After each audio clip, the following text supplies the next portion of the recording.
উদাহরণ ৬ নম্বর দেখো যে আমাদের পাকিজা কোম্পানি আর্থিক ব্যবস্থাপক মিস্টার সুমন ক ও এবং খ নামে দুইটি স্বাধীন প্রকল্প বিনিয়োগের চিন্তাভাবনা করছেন এবং তার নিকট বিনিয়োগের জন্য ১,৫০,০০০ টাকা আছে এবং প্রত্যেক প্রকল্পের প্রাথমিক বিনিয়োগ ৭৫,০০০ টাকা এবং প্রকল্পে দুইটি নগদ আন্তঃপ্রবাহ নিচে দেওয়া হলো।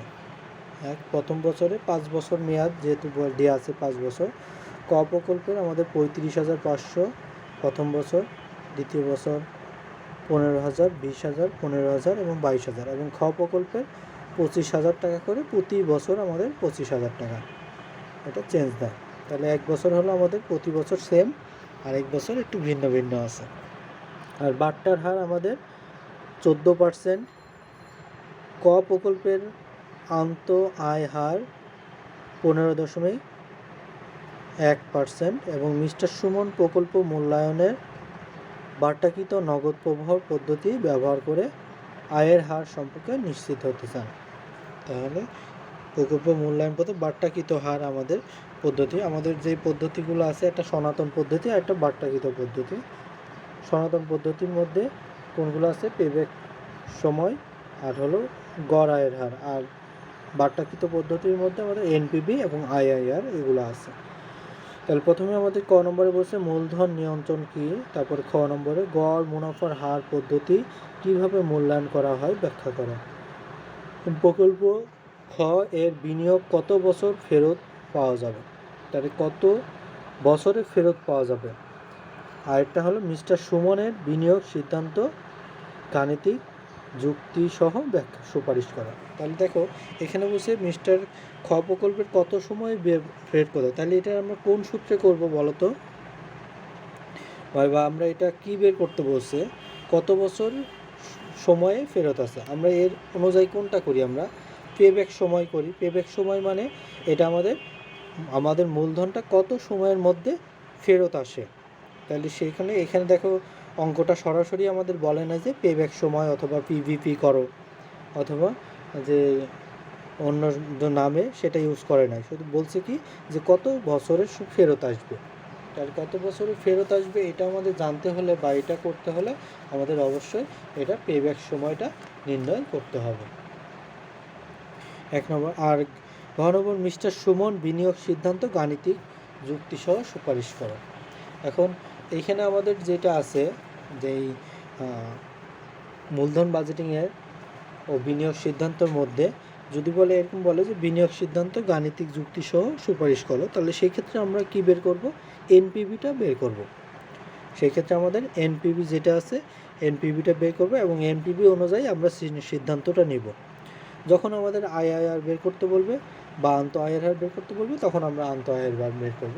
আর যদি এরকম বিনিয়োগ সিদ্ধান্ত চাই তাহলে সেই ক্ষেত্রে আমরা কী করব? এনপিভি বের করে তারপরে আমাদের সিদ্ধান্তটা দেব। তাহলে প্রথমে গ নম্বরে আমাদের কী বের করতে হবে? পিভিপি বা পেব্যাক সময়, যেটা আমাদের বিনিয়োগ কত বছরের মধ্যে ফেরত আসছে সেটা জানতে হবে। আর দ্বিতীয়টা মিস্টার সুমন বিনিয়োগ সিদ্ধান্তর গাণিতিক সুপারিশ ব্যাখ্যা করে, সেটা আমরা গাণিতিক সুপারে এনপিভি নির্ণয় করব। তাহলে দেখো প্রথমে আমরা শুরু করি।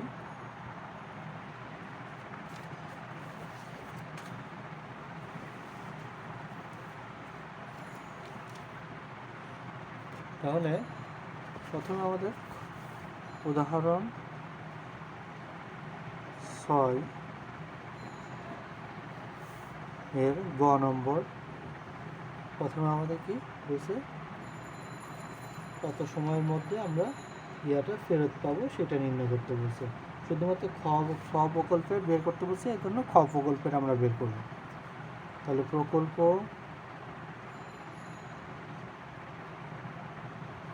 খ এর পেব্যাক সময় নির্ণয়। তাহলে প্রকল্প খ এর দেখো পেব্যাক সময় আন্তঃপ্রবাহগুলো প্রতি বছর সেম বা প্রতি বছর একই পরিমাণ। তাহলে সেই ক্ষেত্রে আমাদের পেব্যাক হবে কি, আমরা পেব্যাক সময়ের দুইটা সূত্র শিখছিলাম।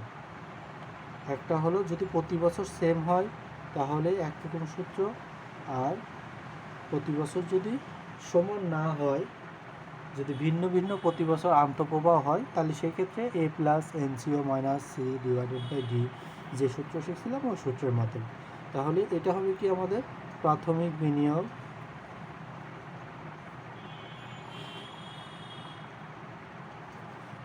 যখন আমাদের প্রতি বছর সেম হবে আন্তঃপ্রবাহ, তাহলে সেক্ষেত্রে এই সূত্র ব্যবহার করবে।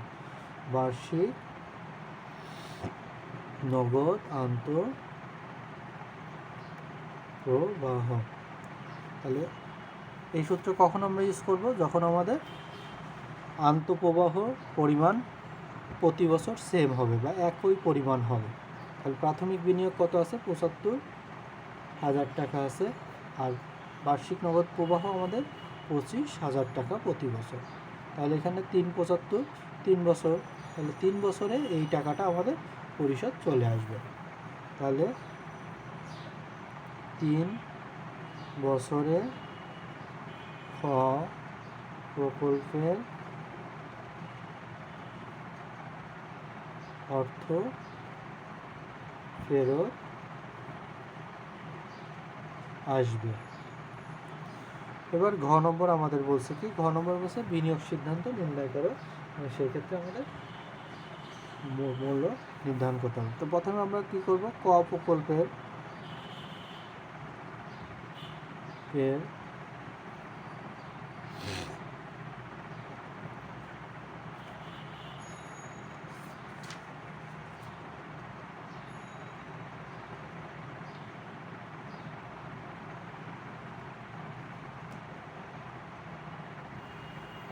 আমাদের দেখো ক প্রকল্পের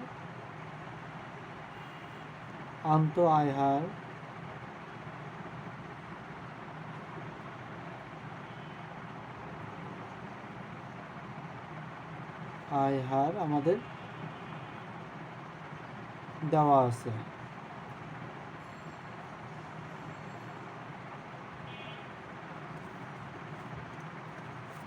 ক প্রকল্পের আয়ের হার কত দিয়ে আছে আমাদের?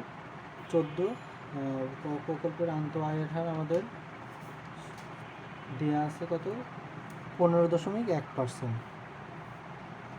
আয়ের হার 15.01% আমাদের ক প্রকল্পের। এটা আমাদের যেই ছক আছে তার নিচে দেওয়া আছে। বাট্টার হার 14% এবং ক প্রকল্পের আয়ের হার 15.1% এবং মিস্টার সুমন প্রকল্প মূল্যায়ন বার্তাকৃত নগদ প্রবাহের পদ্ধতি ব্যবহার করে আয়ের হার সম্পর্কে নিশ্চিত হতে চান।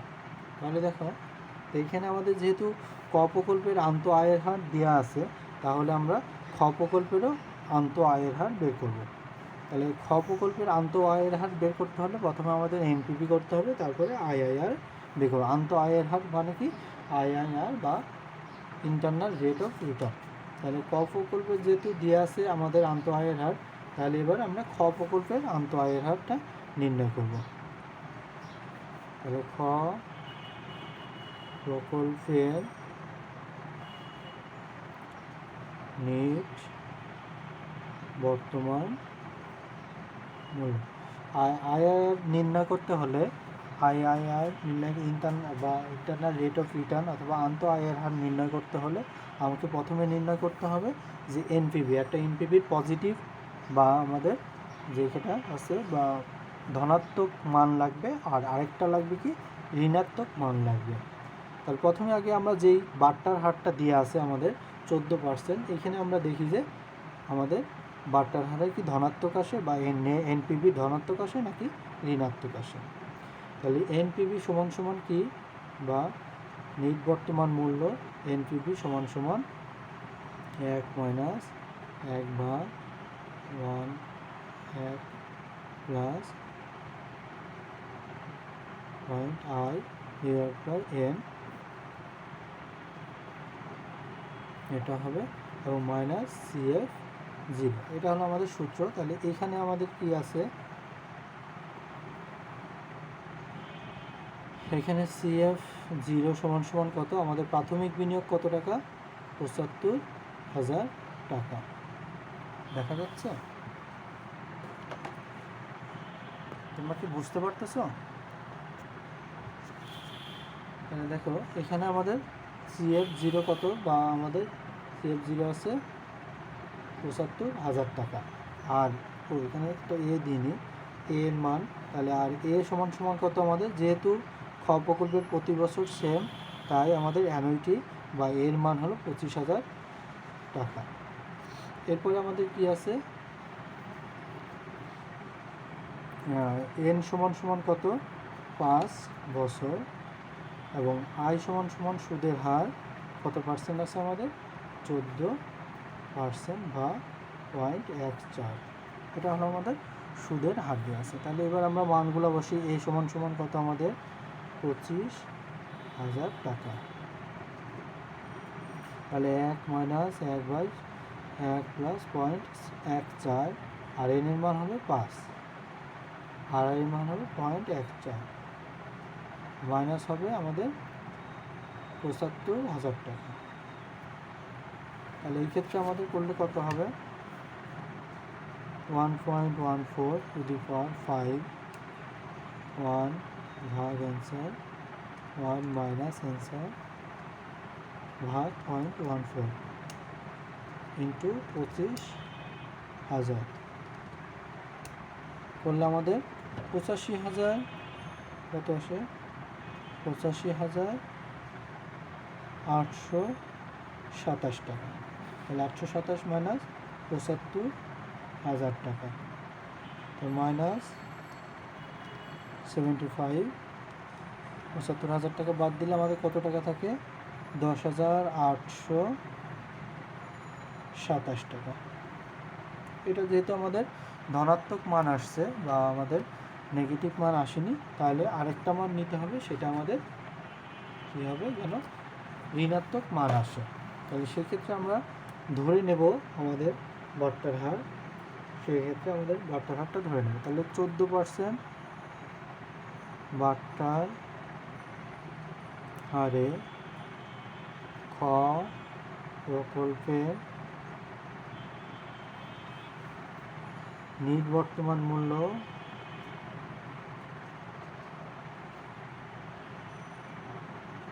মূল্য কত টাকা, 10,827.027 টাকা।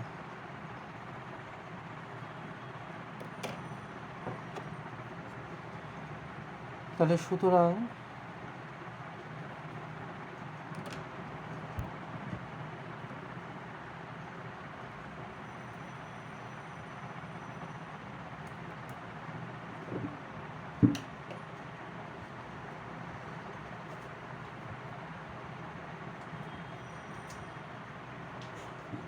$10,827 টাকা আমাদের হয়েছে।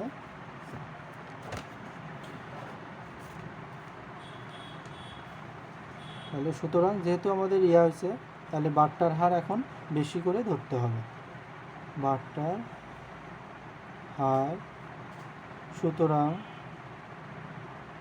বাট্টার হার বেশি করে ধরতে হবে।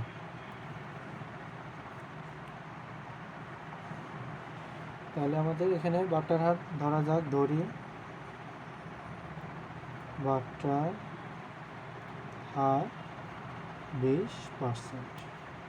20% ধরলে আমাদের কত হবে, এনপিভি সমান সমান এ ইন্টু 1 মাইনাস 1 ভাগ 1 plus I to the power N divided by I minus CF0। তাহলে এর মান কত আমাদের, 25,০০০ টাকা, 25,০০০ টাকা। 1 মাইনাস 1 ভাগ 1 প্লাস 0.20, যেহেতু 20% এখন ধরছি 20% হবে এটা, আর সব কিছু সেম হবে, 0.20 মাইনাস ৭৫,০০০ টাকা। তাহলে এটা আমাদের সমাধান করলে কত হবে, 1.2 টু দি পাওয়ার 5, 1 ভাগ অ্যান্সার 1 মাইনাস অ্যান্সার ভাগ 0.2 ইন্টু 25,০০০ করলে আমাদের দেখো ৭৪,৭65.3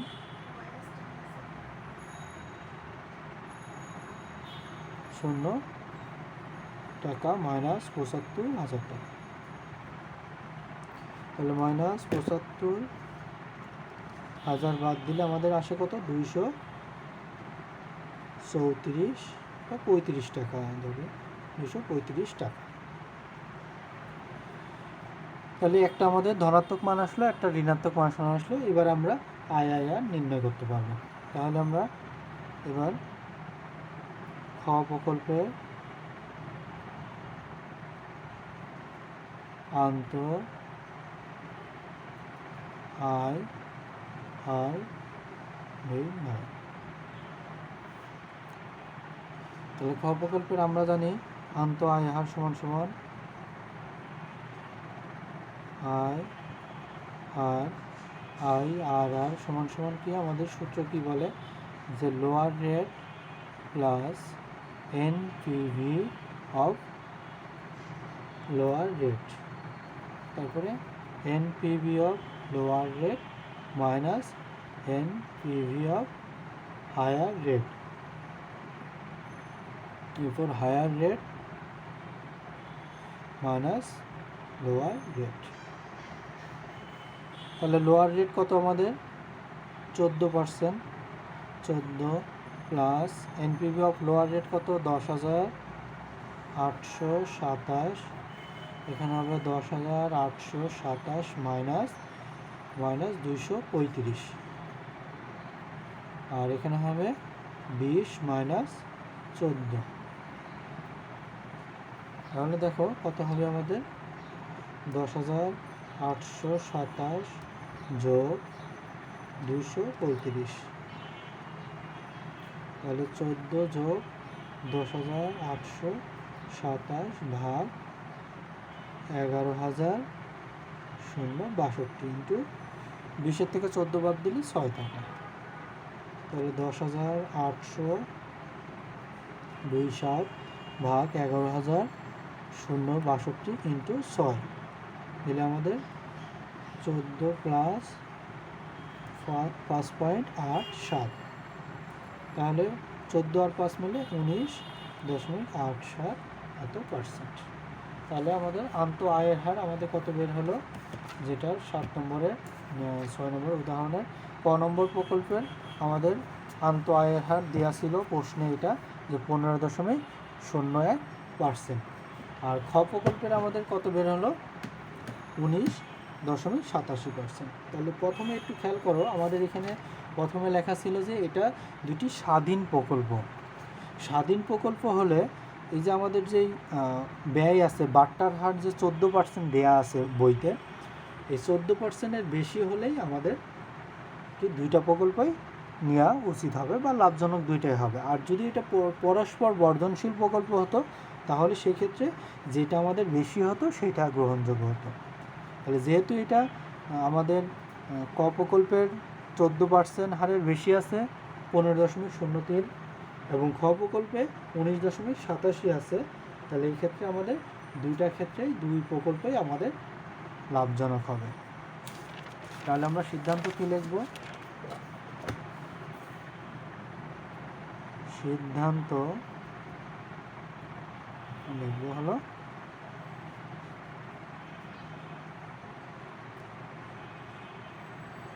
যেহেতু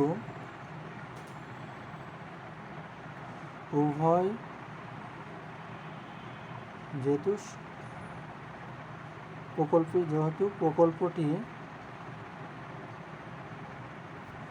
স্বাধীন প্রকল্প, সুতরাং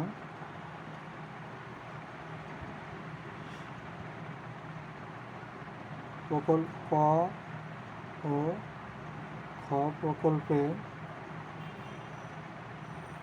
আন্ত আয়ের হার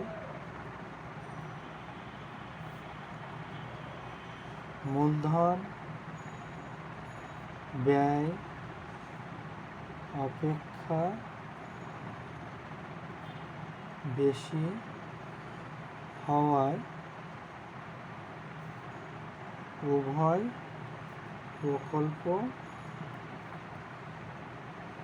লাভজনক হবে। আর সুতরাং মিস্টার সুমনের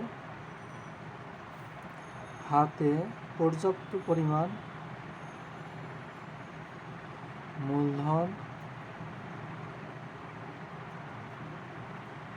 1,50,000 টাকা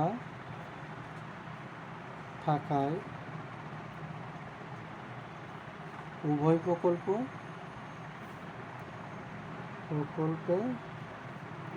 বিনিয়োগ করা উচিত হবে। বুঝতে পারলা যেহেতু আমাদের প্রকল্পটি স্বাধীন প্রকল্প, সুতরাং খ প্রকল্প আন্ত আয়ের হার মূলধন ব্যয় অপেক্ষা বেশি হওয়ায় উভয় প্রকল্পই লাভজনক হবে এবং মিস্টার সুমনের হাতে পর্যাপ্ত পরিমাণ মূলধন 1,50,000 টাকা থাকায় উভয় প্রকল্পে বিনিয়োগ করা উচিত হবে। কারণ হলো এক প্রকল্পে তার 75,000 টাকা করে বিনিয়োগ করছে এবং সেখানে তার কত টাকা বিনিয়োগ থাকবে, মোট 1,50,000 টাকা তার হলো মূলধন আছে এবং সেখানে এক প্রকল্পে সে 75,000 টাকা বিনিয়োগ করছে। আর যেহেতু প্রকল্প দুটো স্বাধীন প্রকল্প, এই কারণে উভয় প্রকল্পেই আমাদের বিনিয়োগ করা উচিত হবে। একটা অঙ্ক করি, দেখো এরপরে যেই 7 নম্বর অঙ্কটা আছে, এই 7 নম্বর অঙ্কটাও তোমাদের এটার মতোই সেম অঙ্ক। এটা তোমরা নিজেরা প্র্যাকটিস করবা। 7 নম্বরটা বাড়ির কাজ থাকবে। আর 8 নম্বর অঙ্কটা 9 নম্বর অঙ্কটা দেখো, এটা একটু ভিন্ন রকম আছে, এটা আমরা করে দিই। দেখো তাহলে 9 নম্বর অঙ্কটা উদাহরণ কি আছে আমাদের লেখা, জনাব আরাফাত সিলেট কোম্পানির আর্থিক ব্যবস্থাপক, তার নিকট বিনিয়োগের জন্য 2,20,000 টাকা আছে এবং প্রত্যেক প্রকল্পের প্রাথমিক বিনিয়োগ 1,10,000 টাকা, যেহেতু দুটাই সমান সমান বিনিয়োগ করছে এবং ভগ্নাবশেষ মূল্য আছে আমাদের 10,000 টাকা, কর হার আছে আমাদের 40% এবং সরলরৈখিক পদ্ধতিতে অপচয় ধার্য করা হয়। তাহলে প্রকল্প দুইটি পরস্পর বর্জনশীল প্রকল্প। এই দেখো এখানে কিন্তু বলা আছে প্রথমে যে পরস্পর বর্জনশীল প্রকল্প। এখানে মূলধন পর্যাপ্ত পরিমাণ থাকার পরেও যেহেতু পরস্পর বর্জনশীল প্রকল্প, তাই আমাদের যে কোনো একটি প্রকল্প গ্রহণ করতে হবে। দেখো এখানে কিন্তু মূলধন 2,20,000 টাকা ছিল এবং দুইটা প্রকল্পে সে 1,10,000 করে বিনিয়োগ করছে। তাহলে এক্ষেত্রে তার মূলধনের কোনো সমস্যা ছিল না বা মূলধনের অপর্যাপ্ততা ছিল না। কিন্তু যেহেতু এটা পরস্পর বর্জনশীল প্রকল্প বলা হয়েছে, তাই যে কোনো একটি প্রকল্প আমাদের এখানে গ্রহণ করতে হবে এবং যে প্রকল্প সবচেয়ে ভালো হবে বা যে বেশি পরিমাণ লাভ হবে সেটাই আমাদের বের করতে হবে। তাহলে প্রথমে দেখো অবচয় ও কর পূর্ব মুনাফা আমাদের দেওয়া আছে দুইটা প্রকল্পে, ক প্রকল্পে এবং খ প্রকল্পে। 40,000, 42,000, 30,000, 41,000, 27,000 টাকা ক প্রকল্পে এবং খ প্রকল্পে আন্ত আয়ের হার দিয়ে আছে আমাদের, যেটা অবচয় ও কর পূর্ব মুনাফা দিয়ে আছে 50, 32, 25, 28 এবং 20,000 টাকা এবং কোম্পানির আর্থিক ব্যবস্থাপক কর্তৃক নির্ধারিত সর্বনিম্ন গড় মুনাফার হার আমাদের 10%। তার মানে এই যেই রেঞ্জটা আমাদের দিয়ে দিছে গড় মুনাফার হার 10%, এই 10%-এর বেশি হলে আমরা প্রকল্পগুলো গ্রহণ করব। আর যেহেতু পরস্পর বর্জনশীল প্রকল্প, তাই যে কোনো একটা যেটাই আমাদের 10%-এর বেশি যাবে এবং যেটা বেশি থাকবে সেটা আমাদের গ্রহণ করব। এবং ক প্রকল্পের গড় মুনাফার হার আমাদের দেওয়া আছে 16%। তাহলে ক প্রকল্পের আমাদের গড় মুনাফাটা বের করতে হবে না, খ প্রকল্পের বের করতে হবে। বুঝতে পারছো যে ক প্রকল্পের গড় মুনাফার হার আমাদের দেওয়া আছে 16%। এরপরে আমাদের গ নম্বরে করতে বসে ক প্রকল্প ক এর কর পরবর্তী নিট মুনাফা নির্ণয় করো। এখানে নিট মুনাফা নির্ণয় করতে হবে এবং জনাব আরাফাতের বিনিয়োগ সিদ্ধান্ত মূল্যায়ন করো। তাহলে দেখো জনাব আরাফাতের আমরা যেই বিনিয়োগ সিদ্ধান্ত ওটা আমরা নির্ণয় করি। দেখো প্রথমে আমাদের ক প্রকল্পের যেটা নির্ণয় করতে বলছে, ক প্রকল্পের নিট মুনাফার হার নির্ণয় করতে বলছে, সেটা আমরা নির্ণয় করব। দেন ঘ নম্বরে আমরা খ প্রকল্পের গড় মুনাফার হার সেটা নির্ণয় করব এবং কর পরবর্তী নিট মুনাফা নির্ণয় করব। তাহলে প্রথমে উদাহরণ আমাদের কত 9 নম্বর এর গ নম্বর কোশ্চেনের উত্তর। তো প্রথমে আমাদের কি করব, ক প্রকল্পের কর পরবর্তী নিট মুনাফা নির্ণয়। তাহলে সেই ক্ষেত্রে আমাদের প্রথমে যেটা নির্ণয় করতে হবে বার্ষিক অবচয়টা নির্ণয় করতে হবে। বার্ষিক অবচয়ের আমাদের সূত্রটা আমরা জানি কি, বার্ষিক অবচয়ের সূত্র হলো প্রাথমিক বিনিয়োগ মাইনাস ভগ্নাবশেষ মূল্য ভাগ আয়ুষ্কাল। অবচয় প্রাথমিক বিনিয়োগ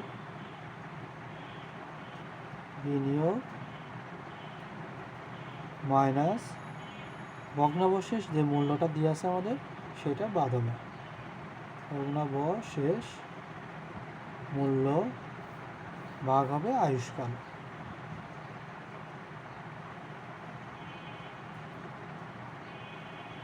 তাহলে প্রাথমিক বিনিয়োগ আমাদের কত, 1,10,000 টাকা যেহেতু প্রতি প্রকল্পে, আর ভগ্নাবশেষ মূল্য আমাদের প্রথমে দেওয়া ছিল 10,000 টাকা, আর কত বছর মূল্য আছে আমাদের 5 বছর।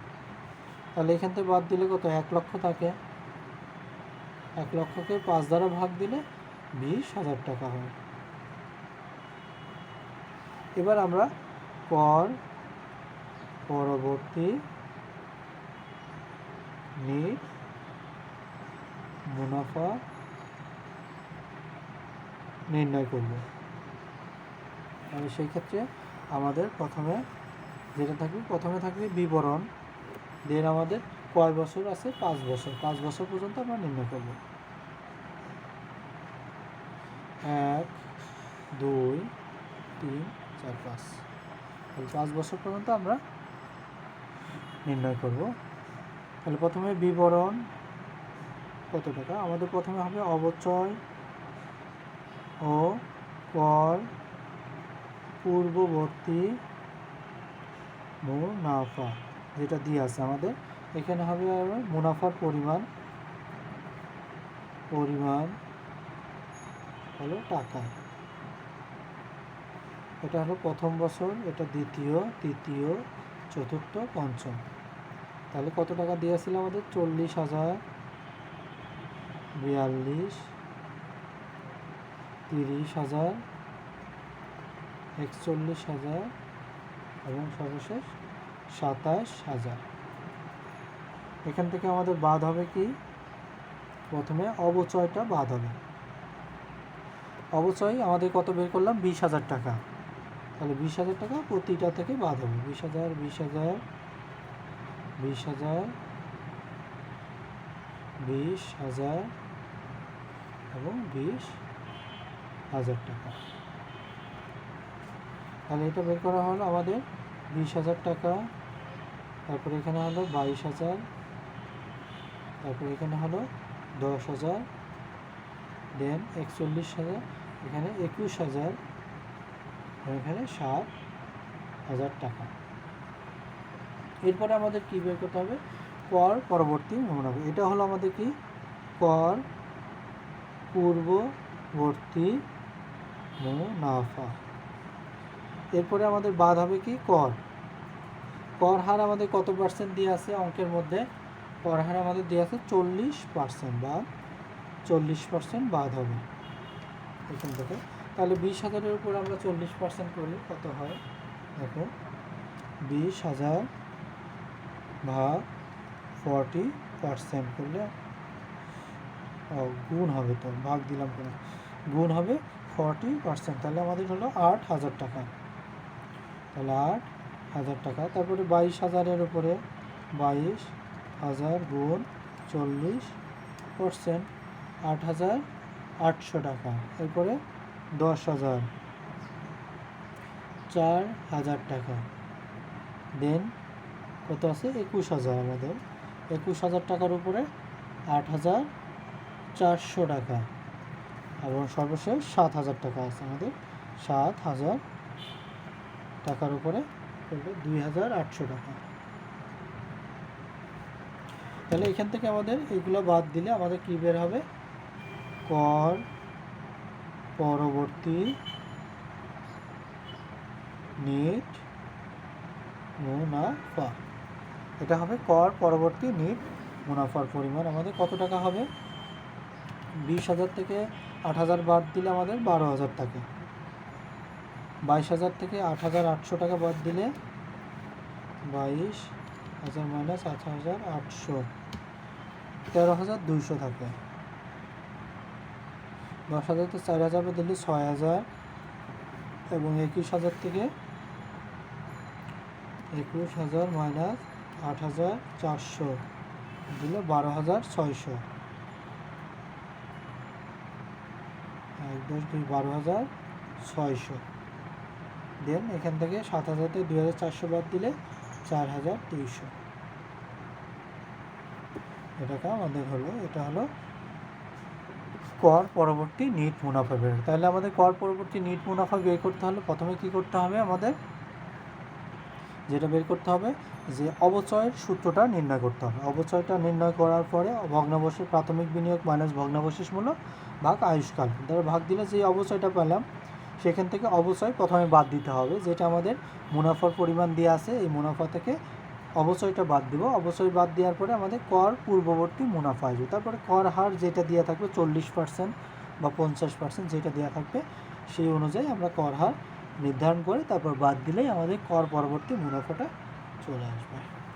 এটা হয়ে গেল। এবং এইখানের আমাদের গড় হার নির্ণয় করতে হবে না, কারণ গড় আয়ের হার আমাদের বা গড় মুনাফার হার আমাদের অঙ্কে দেওয়া আছে যে 16%। সেই 16% আমাদের দেওয়া আছে, এটা নতুন করে বের করতে হবে না। আমাদের বের করতে হবে ঘ নম্বরে খ প্রকল্পের গড় আয়ের হারটা নির্ণয় করতে হবে। তাহলে খ প্রকল্পে গড়, এটা ঘ নম্বরে কিন্তু মুনাফা হার নির্ণয় করব আমরা। তাহলে সেক্ষেত্রে আমরা জানি যে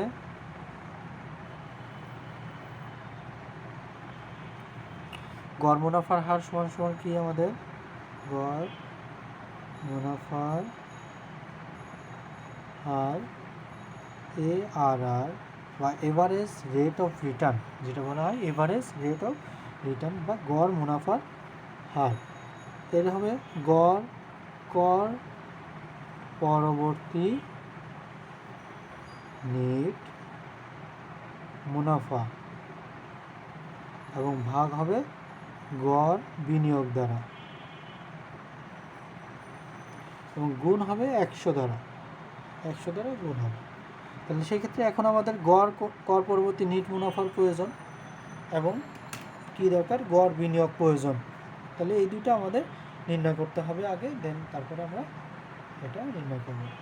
তাহলে প্রথমে আমাদের গড় বিনিয়োগটা আমরা নির্ণয় করি। গড় বিনিয়োগ, আমাদের গড় বিনিয়োগ বের করব কিভাবে? প্রারম্ভিক বিনিয়োগ যোগ হবে ভগ্নাবশেষ মূল্য।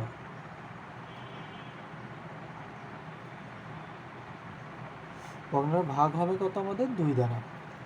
আর অবচয় নির্ণয় করতে হয় কিভাবে? অবচয় হলো প্রারম্ভিক বিনিয়োগের সাথে বিয়োগ হয় ভগ্নাবশেষ মূল্য আর আয়ুষ্কাল দ্বারা ভাগ হয়।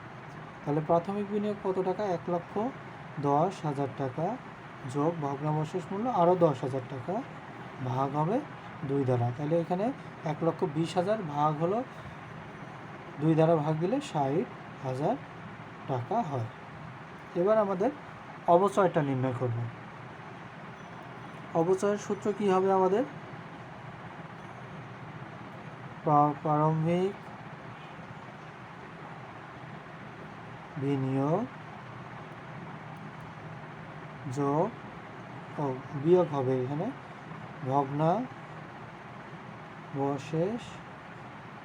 মূল্য ভাগ হবে কত দ্বারা? আমাদের আয়ুষ্কাল।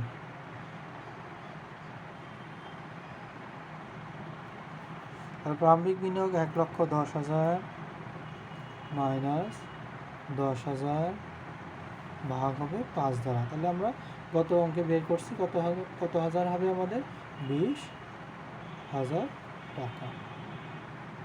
তাহলে অবচয় পেয়ে গেলাম এবং গড় মুনাফার হার পেয়ে গেলাম। এখন শুধুমাত্র আমাদের কি লাগবে, গড় কর পরবর্তী নিট মুনাফা। আগে আমরা কর পরবর্তী নিট মুনাফাটা নির্ণয় করি, তারপরে আমাদের কর খ প্রকল্পের কর পরবর্তী নিট মুনাফা নির্ণয়। তাহলে এই ক্ষেত্রে আমাদের প্রথমে কি হবে, আমাদের বিবরণ হবে, দেন যে করবে 5 বছর 1 2 3 4 5। তাহলে এখানে হবে বিবরণ, দেন পরিমাণ টাকা। আগেরটার মতোই আমাদের 1 2 3 4 5, যে আমাদের প্রথমে কর পরবর্তী নিট মুনাফার থেকে আমরা বাদ দেব কি, অবস্থাটা বাদ দেব, তারপরে কর হারটা বাদ দেব। কর হার যত পার্সেন্ট থাকবে সেই কর হারটা আমরা বাদ দেব। তাহলে আমাদের দেখো, তাহলে প্রথমে আমাদের আছে কি, কর পূর্ববর্তী নিট অবচয় হবে অবচয় ও কর পূর্ববর্তী নিট মুনাফা। সেটার পরিমাণ কত দিয়ে আছে আমাদের, 50,000, তারপরে 32,000, 25,000, 28,000 এবং 20,000 টাকা। এখান থেকে প্রথমে বাদ হবে অবচয়টা, অবচয় ও কর পরবর্তী নিট মুনাফা। এখানে বাদ হবে অবচয়, প্রথমে অবচয় কত, 20,000 টাকা। প্রতিটা থেকে আমাদের 20,000 টাকা বাদ হবে। আচ্ছা দেখো, তারপরে 20,000 টাকা, দ্বিতীয় বছরে 20,000 টাকা বাদ, তৃতীয় বছরে 20,000 টাকা বাদ, চতুর্থ বছরে 20,000 টাকা বাদ এবং পঞ্চম বছরে 20,000 টাকা বাদ দিলাম। দেন এটা কি বের হবে আমাদের, কর পূর্ববর্তী মুনাফা। 50 থেকে 20,000, 30,000, 32 থেকে 20,000 বাদ দিলে 12,000, 25 থেকে 20,000 বাদ দিলে 5,000, 28 থেকে 20,000 বাদ দিলে 8,000, আর 20 থেকে 20,000 বাদ দিলে 0,000 বা 0 হবে। এরপর বাদ হবে আমাদের কি, কর হার। কর হার কত পার্সেন্ট, 40%। তাহলে কর হার আমাদের 40%, বাদ দিলে যদি কত পার্সেন্ট হবে, 30,000-এর 40%, পার্সেন্ট বাদ দিলে 12,000 হবে। 30,000-এর 40% দিলে 12,000। এরপরে 12,000-এর আমাদের 40%, 12,000 ইন্টু 40% করলে 4,800 হয়। 4,800। এরপর 5,000-এর উপর করলে 5,000-কে 2,000 টাকা হয়। দেন 8,000-এর উপর করলে আমাদের 3,200 হয়। আর যেটা শূন্য, এবার তো শূন্যই রয়ে যাবে। তাহলে এটা বের হবে কি আমাদের, কর পরবর্তী নিট মুনাফা। কর পরবর্তী নিট মুনাফা তাহলে কত হবে, 30 থেকে 12,000 টাকা বাদ দিলে আমাদের কত হবে, 18,000 টাকা। তবে 12 থেকে 4,800 টাকা বাদ দিলে হয় 7,200 টাকা। 5 থেকে 3,000, আর এখান থেকে 8,000 থেকে 3,000 বাদ দিলে আমাদের থাকে কত, 4,800 টাকা। আর এখানে 0। এটা হলো আমাদের কর পরবর্তী নিট মুনাফা নির্ণয় বা নিট মুনাফা। এবার আমার এটার গড় নির্ণয় করব আমরা। তাহলে এবার আমাদের গড় কর পরবর্তী নিট মুনাফা। এখানে হবে কত আমাদের? প্রথমে 18,000 যোগ 7,200 যোগ 3,000 যোগ 4,800 যোগ 0, মানে যেহেতু পঞ্চম বছর 0 তাই আমাদের সেটা 0 হবে, আর ভাগ হবে 5 দ্বারা। তাহলে প্রথমে 18,000 যোগ 7,200 যোগ 3,000 যোগ 4,800 যোগ 0 টাকা হলে আমাদের হয় 33,000 টাকা, ভাগ 5 দিয়ে ভাগ দিলে 6,600 টাকা হয়। তাহলে এবার আমরা সূত্রের মান বসাই আমরা, যে গড় মুনাফার হার সমান সমান কী ছিল? গড় কর্পোরেটে নিট মুনাফা এবং ভাগ গড় বিনিয়োগ। তাহলে এইখানে হবে আমাদের কত টাকা? 6,600 টাকা গড় কর্পোরেটে নিট মুনাফা। আর গড় বিনিয়োগ কত টাকা আমাদের বের হয়েছিল? 60,000 টাকা ইন্টু 100। তাহলে 6,600 গুণ 100 ভাগ হবে আমাদের 60,000 টাকা, এগুলো আমাদের 11%। তাহলে আমাদের এখানে দেখো ব্যবস্থাপক কর্তৃক আমাদের সর্বনিম্ন গড় মুনাফার হার কত ছিল? 10%। তাহলে ক প্রকল্পের আমাদের গড় মুনাফার হার ছিল 16% এবং খ প্রকল্পের গড় মুনাফার হার বের হয়েছে 11%। যদিও আমাদের দুইটাই ব্যবস্থাপক কর্তৃক গড় মুনাফার হার থেকে বেশি হওয়ার সত্ত্বেও আমাদের এটা যেহেতু পরস্পর বর্জনশীল প্রকল্প, তাই আমরা যে কোনো একটা গ্রহণ করতে হবে। তাহলে কোনটা গ্রহণ করব? যেটা আমাদের গড় মুনাফার হার বেশি হবে সেটা আমাদের গ্রহণ করতে হবে। বুঝতে পারছো? তাহলে কারণ কি লিখবো আমরা এখানে? যে ব্যবস্থাপক কর্তৃক বা সিদ্ধান্ত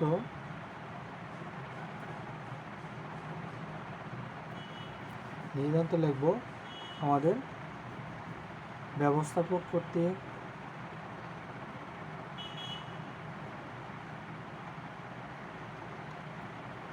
গড় মুনাফার হার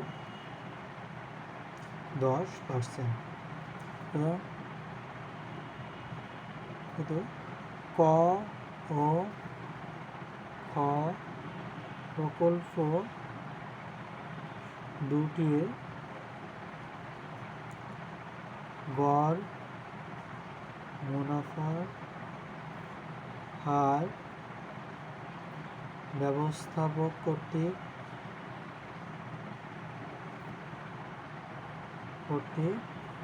গড় মুনাফার হার থেকে বেশি হওয়া সত্ত্বেও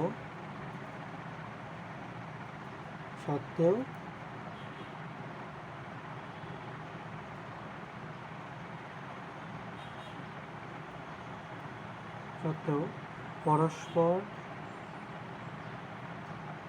বর্জনশীল প্রকল্প হওয়ায় যে কোনো